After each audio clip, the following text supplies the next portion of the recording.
Welcome back to Sports Broadcasting Radio. I'm Simon Shelton. This is Jack Transu and John McCovey. Today we're going to be talking about the upcoming Team USA Olympic basketball team. Who made the team, who didn't, and why the people who didn't should have made the team. John?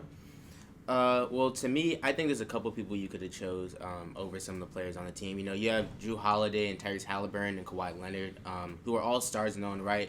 But I think you could have replaced Kawhi Leonard with players like maybe Paul George or Jimmy Butler, especially because Kawhi Leonard's been so injury prone especially. It seems like he doesn't need to go to Team USA and go play in the Olympics. He needs to focus on playing in the NBA right now. And also, Tyrese Halliburton, you know, he's a good young guard, but I think he could have had a player like Jalen Brunson or Kyrie Irving, who this could be his last Olympics ever, take that role. And I just see, you know, a need for that type of player in this game. Jack? Yeah, I'm going to agree with you on a lot of points there, especially on Kawhi Leonard. I just think for an Olympic team, you need a lot of team chemistry, and I think Kawhi, you know, he's a quiet guy. He's known for that his whole career. I don't think he really brings the chemistry that some of the guys like Jalen Brunson bring.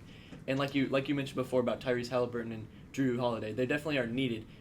Drew Holiday will be a defensive specialist for them on the perimeter, and Tyrese Halliburton will be a great passer, a great playmaker. But like you said, I think they really could have used the playmaking of Kyrie Irving in a similar way that they could with Tyrese Halliburton, while also bringing the scoring in that Tyrese Halliburton maybe doesn't have. John, that's a very interesting point he made. I think that there's like, when you look at Team USA, I think it's based off in really team chemistry, how they work together instead of just the 13 best players in the NBA. You'd have to take, you know, 3 guards, 3 forwards, maybe 3 centers, and then everything else you just fill in. John, what do you think that who do you think that guards and what guards do you think should have made it, and what guards do you think should have made it, and why, basically? Well, I think Steph Curry was the obvious pick for the first guard. Okay. You know, he's arguably the best point guard in the world, and if not, he's the best point guard for Team USA. Besides that, I mean, Kyrie Irving, I think, should have been there, like I said before. Who? I think you take him over Tyrese Halliburton. And I understand Tyrese Halliburton being there, being the young guard of the future, but I don't even think you take him. I think Jalen Brunson was the best young guard. And I think he proved that in the playoffs, too, this year. When you think about even just a head-to-head matchup, if it wasn't for Jalen Brunson getting injured, I think the Knicks win that series. So I think Jalen Brunson's the guard of the future for Team USA. So I think those two would have been good. But I do understand Drew Holiday. Jack, we've heard his takes on the guards in Team USA. Give me your forwards who you think should have made it.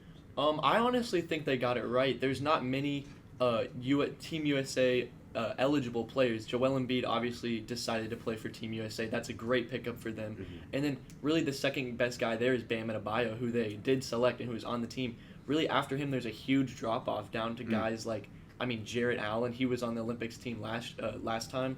But I think they honestly got the forwards right. Obviously LeBron's an easy pick, guys like that. But Joel Embiid and Bam Adebayo are the 2 best centers that were available.